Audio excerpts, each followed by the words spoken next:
From Eyewitness News, this is Newsmakers. It was a controversial move. State lawmakers combined the Board of Governors for Higher Education with the Board of Regents for Elementary and Secondary Education, putting the future of kindergarten through college in the hands of an 11-member board.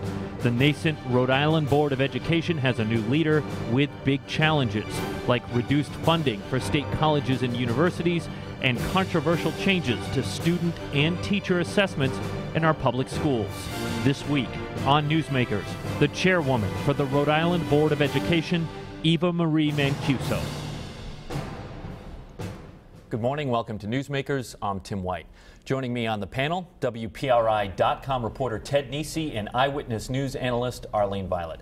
Good morning, everyone. Morning. Madam Chair, thank you very much for joining us on the program. Good morning, and thanks for having me. We have a lot to talk about, as I pointed out, kneecap testing, higher education funding, Commissioner Deborah Gist's future. But I want to take a broader look at the board first. The Board of Education now oversees not just K through 12 education, but the state's colleges and universities. Considering the struggles our public schools are going through now and the attention our state colleges need, many people think it's absurd to put all of that under one roof. And there's a lot of concern the board is going to focus on K through 12 and higher ed will get the cold shoulder. Respond to that. Well, Tim, I was one of those people that testified against the merger of the two boards. So I was a naysayer in the beginning as well. When I started looking at the issues going forward and talking to professionals in the area, the future of our country and education is the conversation beginning at early childhood education all the way through the end. So now the challenge for us is to put a structure in place that's workable for everybody. As we said, it's an 11-member board, volunteer board. We have tremendous staff that gives us the information so that we can make the decisions going forward. So it's very exciting in terms of having the discussion. So you have educators at the table that are K through 12 as well as higher education.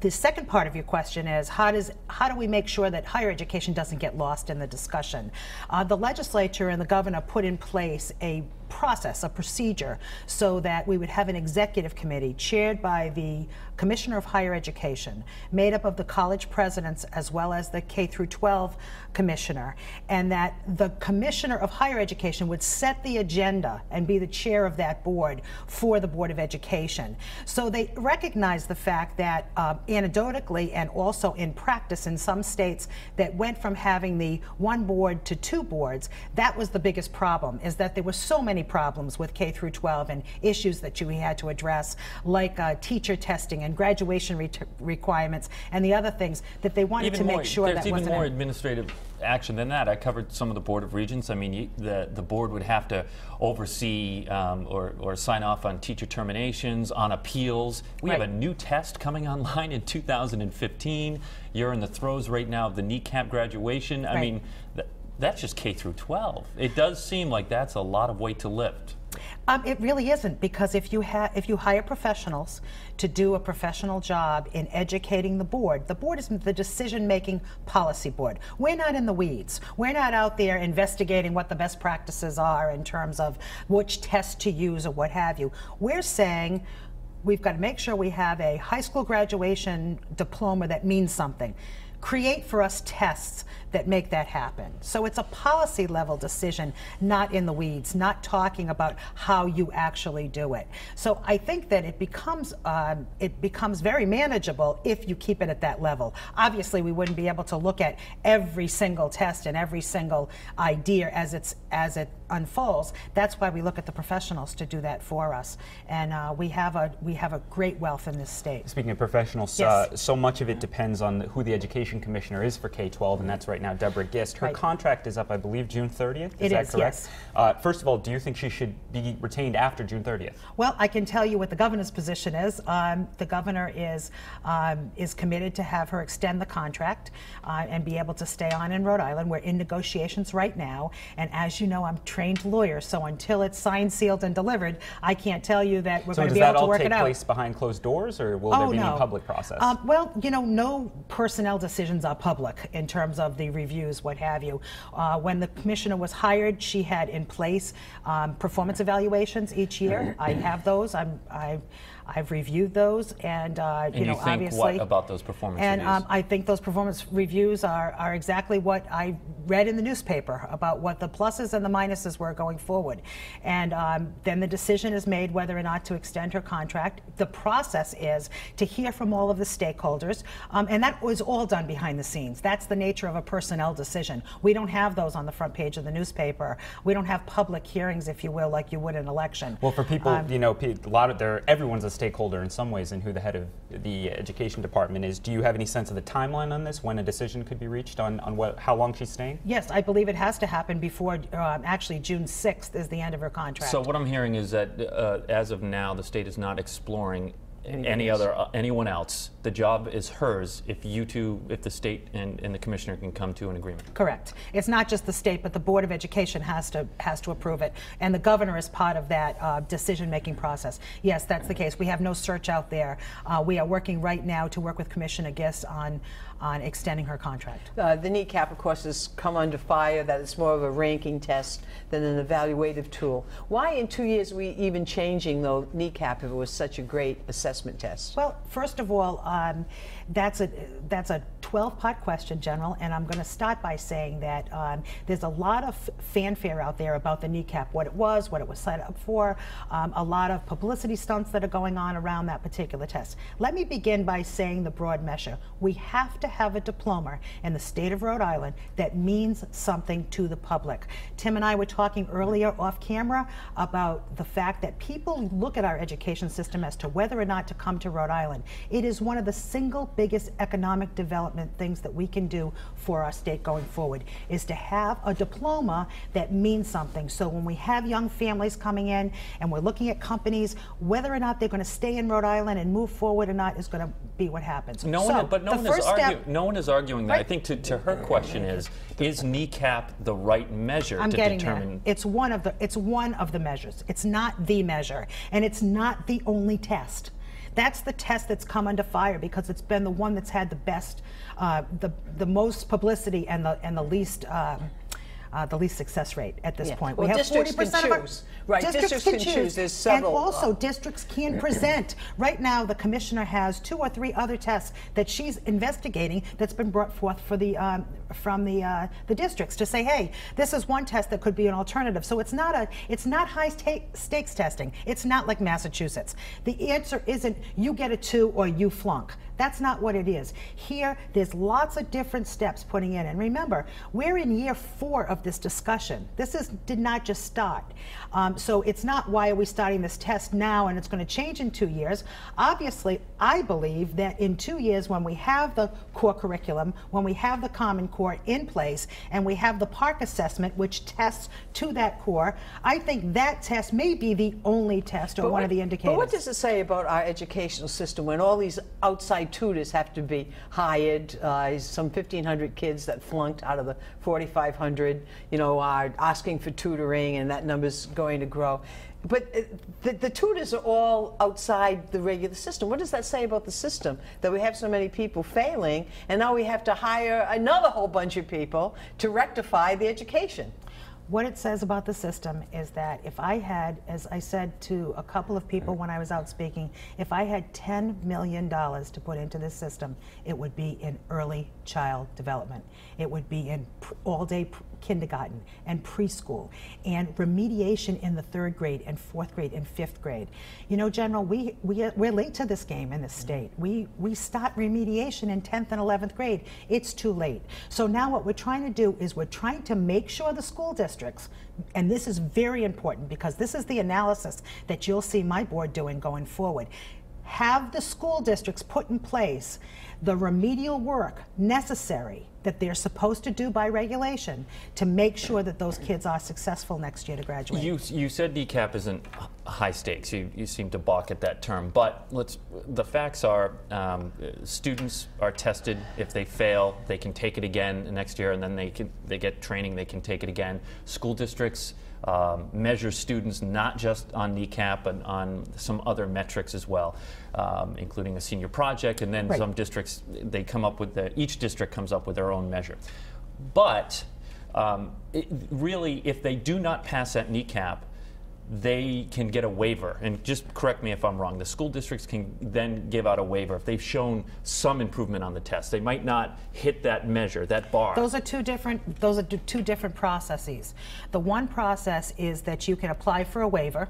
That's one process. The second process is if you show improvement in the testing. Yeah, the other thing is that's very important is that the second and third kneecap test that's given is not the same kneecap test that they're given originally. So a lot of times in the first test, they have certain, you know those really hard questions that are on the front page of the paper that we all look at and say, oh my goodness, how could anybody pass these?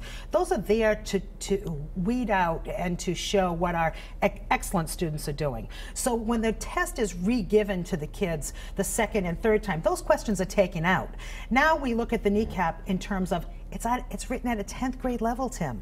I mean, really, are we going to have a discussion in Rhode Island that we want to lower the standards when the bottom line is 10th grade math? Yeah, that begs another question, which I have on my list. But my point is that the kneecap is a very, at this point, till the new test comes online in 2015, is a very big part of the graduation requirements, or at least that's what the students are feeling at this point. And there's a lot of talk that teachers are teaching to the test, and it's affecting the curriculum. And Tom Segoras, who's been outspoken on this, former general treasurer, he's a statistician. Candidate for general. Candidate. Excuse me. Thank you very much. I was going to say, did I miss something? No, candidate. That's a good correction. He said, that in essence, when a measure becomes a target, it ceases to be a good measure. His point isn't that there shouldn't be a test, that the kneecap is the wrong one. And if we're going online with a new test in 2015, what are we saying to all those kids where we're using the kneecap now as a measure? Well, it's not the only test. So if Tom Segoras or anybody else says that the kneecap isn't the right test, the districts, the professionals, the teachers, the educators, the PhDs, the people that are trained to do that have an arsenal in front of them of other measures that can be used as tests that can be brought forth to the Rhode Island Department of Education and used if kneecap is not the proper test. So remember, we have to look at it too. 60% of the kids So when we look at passed. schools like Central and Mount Pleasant, where they have 70% of students right now would not graduate based on the kneecap test, what is that rate actually going to be when they're ready to graduate, seniors? 50%? I hope not.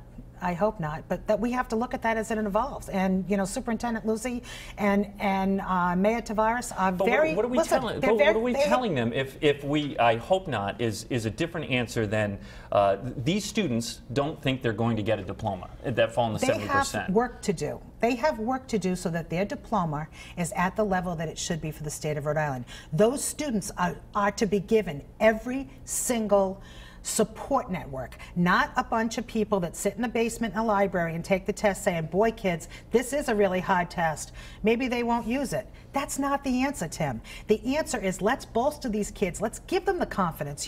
I'm a mother. I've raised children. I know the difference when you say to a kid, you can do it. Let's go. Let's put it together. General, you're one of the best cheerleaders I know when you talk about working with law enforcement. You put the kids together. You give them the resources. You put the online math modules. You put the professionals in place. You have Superintendent Lucy come up with what are we going to do, whether it's after school, weekends, nights, whatever we can do to support the kids so that they can pass the test. That sounds like more resources, though, in a time where Providence, for example, is under terrible strain in terms of what it can afford to fund. It doesn't pull the resources, because I can tell you right now, our math module at the Rhode Island Department of Education had been online as a remedial test for over a year. It had maybe 200-300 hits total. It had 2,000 after the results came out. Because what's happening now, kids, professors, professionals and parents are taking seriously the fact that we are using the kneecap as one of the evaluations for graduation. Because we pulled back on that a couple of years ago, people felt like, maybe they won't really use it, so they'll find something else. A moment ago, $10 million you said you would love to have so you could put it into early childhood ed. But the fact is we have one of the highest per pupil capita contributions to education. I believe Commissioner Gist said 17,000 plus per person capita. That's a huge amount of money. But isn't the real problem that those monies really ought to fund 100-page contracts of entitlements that go to teachers as opposed to into education for kids? Where districts are spending that kind of money, but there aren't books. Everything has to be overtime, this or that. Aren't our priorities wrong in the expending of the money that we have? I don't agree with that, and I think that that's a local issue that is each and every one of the local school districts has to make that decision themselves. What's right in Barrington or Bristol or North Kingstown may not be right in East Greenwich or Providence or Pawtucket. So those are local issues. Governor Chafee is very clear on that we make the policy, we carry out the policy in the education department, but it's for each local city and town to decide what they're going to do in terms of their own curriculum going forward. Madam Chair, we have to go to a break, Yes. but I'm curious what letter grade you would give Rhode Island's K through 12 public school system here. I don't. I don't judge that. I can tell you. Well, if it were an A, you would say it, right? Let me tell you, it is an A, because I'll tell you why. Why? I have 3 children that graduated from the North Kingstown schools, went on to college, did well. 2 of them are out of college and are gainfully employed. One is a school teacher, one is a soldier who's now a project manager, and I have another one who's a 4th-year honor student at Northeastern. That speaks to the public education system in Rhode Island. I can tell you that anecdotally from my position as a mom. Okay, when we come back, we're going to talk a little bit about that scare this week at the University of Rhode Island. Our guest is the chairwoman of the Rhode Island Board of Education, Eva Marie Mancuso. Stay with us. You're watching Newsmakers.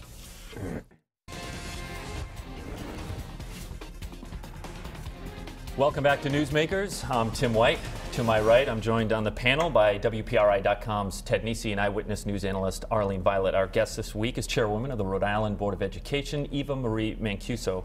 Madam Chair, on Thursday there was a scare on the campus of URI.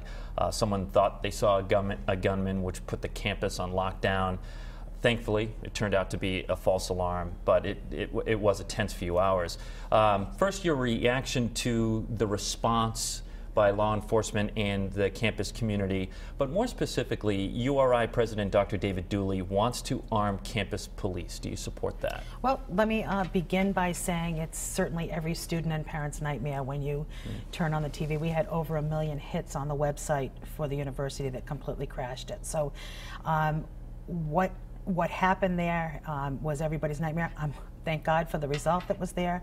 Governor Chafee has asked for a complete assessment of the response, what happened, using it as a teaching tool going forward. Thank God we had no real shooter there, what have you, but for every incident like this, you certainly can learn.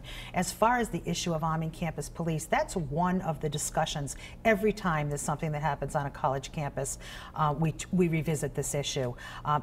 When I was on the Board of Governors for Higher Education, I chaired the subcommittee that looked at that particular issue going forward. I have not briefed the governor on that yet. The Board of Education has been in place for 4 months, and quite frankly, just this past week we worked on the issue of school safety for K through 12. So I believe that dialogue is going to continue and be there. There is a law again, or there is a piece of legislation again this year to arm campus police in the legislature. I've been not asked to comment on that at this point, but certainly it's something we have to look at in terms of the big plan. Whether or not our campus police were armed or not armed really would not have changed what happened in terms of what happened Thursday. NRA wants to arm teachers K through 12, at least some of them. You say? Yeah, no, that's not happening. That's not happening. Putting more guns in elementary schools make no sense. But it's a completely different issue when we talk about these are our law enforcement on the campus. These are police officers. You know, the NRA wants to talk about arming janitors in the school. Please, that's certainly not the answer to anything. Just going back to campus police, Yes. when you were on the Board of Higher Education, can you tell us what that study found, what the recommendation was at that time? Sure. There's been a couple of them over the years. The issue is not a philosophical issue that whether or not to arm campus police. The issue becomes training, and it becomes the need as to whether or not we have to have armed campus police on campus, and whether or not we have the money and the resources to do the training there. Given that, you know, the South Kingstown Police and the State Police, I spoke to Colonel O'Donnell late on Thursday afterwards for a recap. You know, we had State Police right there. We had the campus police right there, and we also had the unarmed campus police. I meant to say South Kingstown Police, okay. Right there. Same thing with Rhode Island College with Providence Police. You know, so we have to look at that and balance that with the issues going forward. But it's not a philosophical decision at this point. It's a funding issue. Okay. There's more and more focus in higher ed on community colleges and how they're providing a backbone for a lot of people who aren't going to do a four-year degree but need more than high school to be ready for the workplace. My colleague Dan McGowan found what I thought was a kind of startling statistic. Students at CCRI spend $5.4 million on remedial courses that don't offer college credit. So those courses don't even get them going into graduating from college. It's just to get them ready to do college work. What do you make of that, and how do you, is that, you know, you talked about if you had the money, you'd put it into early childhood education, and there's a lot of support for that, but at the same time, that won't help someone who's now in 10th or 11th grade or even 6th grade and is not going to be ready to go off to CCRI. So, you know, I'm a lawyer, and that's the best argument that I have for standardized tests to make sure that our diploma means something going forward, for a lot of reasons. Our kids are coming out of school and they're not able to pass the Accuplacer test at the community college to go right into college. What does that mean for the student? It means two things. First of all, they have to pay money for education that they should have received and skills they should have had in middle school and high school. That's number one. But most importantly, the statistics show that those kids never finish college. They get disappointed. They're in school for a year or two. Their friends are out making money. They're not progressing. They're taking remedial classes so that they lose interest going forward. So that's a huge problem. And that's why we have to do it. We have to look at things going forward. What is going to be great about this new board is that we can attack issues like dual enrollment. And dual enrollment is something that is very exciting going forward, but it challenges the funding formula for the districts, because it says, you know what, if you have some kids that can finish high school in 2 years, great, let's put them in the community college. But more importantly, if you have kids that need remedial work, instead of having them do it after school or in the districts, let them do it at the community college. Now they're not, having to stay after school. I go to college and take this class. So you're absolutely right. That's a huge problem. And I can tell you, nationally, it's a huge problem. Charter schools, there are always more kids that want to get into these schools, and there are spots available. Wondering what you say to the parents that may be desperate to get their kids into a charter school. Well, I can tell you that hopefully going forward, Governor Chafee is beginning the process of the Vanguard. The legislation is in, but the Vanguard schools. Our charter schools right now are laboratories for what should be the new innovations going forward. And we have a lot of charter schools that are working with the school districts to develop it going forward. So I'd say to those parents, get involved in your child's education in the district schools, because we have the opportunities to put those things in place in the public schools. Every public school should have the opportunity to have the same Vanguard requirements and fulfillments that the charter schools do. We're going to see more charter schools opening in Rhode Island. There are applications out there. The state has to act. The Board of Education has to act. Do you anticipate seeing more open? I do. The argument against charter schools, of course, is that it diverts resources from the district school that you're talking about. That's also been the argument relative to vouchers for parochial schools and other sectarian schools. Do you support vouchers, or do you buy any part of the argument that this is a taking away of monies, either charter and or parochial? General, it's a new day for education in Rhode Island. If you look at it, it's them and us, then yes, it is a takeaway. That's not what charter schools do. That's not what parochial schools do. We're all part of this problem. We are the state of Rhode Island. This is an issue we all have to look at. Whether it's a child that's in the charter school or in the district school or in the Catholic schools, we have to look at that working together. So I don't look at it as us and them. The laboratories are in the charter schools. They have the innovations. They have the pilots to do it. There's no reason why those can't be done in the public and in the Catholic schools. Quick one and then a longer one. You were a finalist to become a Superior Court judge in 2011. Are you still interested in becoming a judge? I'm still a finalist. We're 5 years on the panel. I'm a little busy right now, though. Well, if you were offered a judgeship, would you take that and leave the board? I can't say that right now. If it happened next week, no, I wouldn't. I'm in the middle of doing something really fun right now. So I'm hoping that the governor is is not watching this right now, or any of the legislators. So I also want to stick with higher ed. The proposed nursing school, or discussions about a proposed nursing school. There's a lot of buzz at the State House that you, I, and Rick aren't actually on the same page, and that's part of why it was surprisingly not in the budget last year. I mean, what is going on with those talks? Is that going to happen? Is it like a unicorn? That's a great question, because that's what's so nice about having an executive committee that's made up of the presidents of all three institutions, the commissioner, and myself. We meet at least once a month, sometimes twice a month, and I can tell you there's no dissension in the room about nursing. The question is always about the details. How do we set it up? Rhode Island College, URI, who gets the beds on one day and who gets what floor on the other day?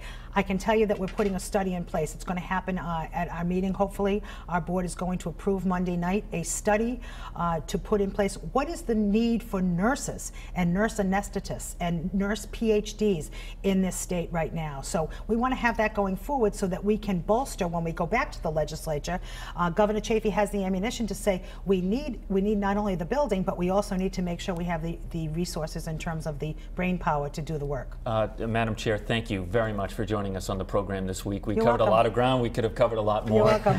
Did you say unicorn, by the way? I did. I think that's the first time in Newsmakers We're that public schools. All right, for Ted Nesi and Arlene Violet, I'm Tim White. We appreciate you watching. If you missed any of it, it's online, WPRI.com. Our thanks to Chairwoman of the Rhode Island Board of Education, Eva Marie Mancuso. We'll see you next week on Newsmakers. Yeah, you'll be able to ask.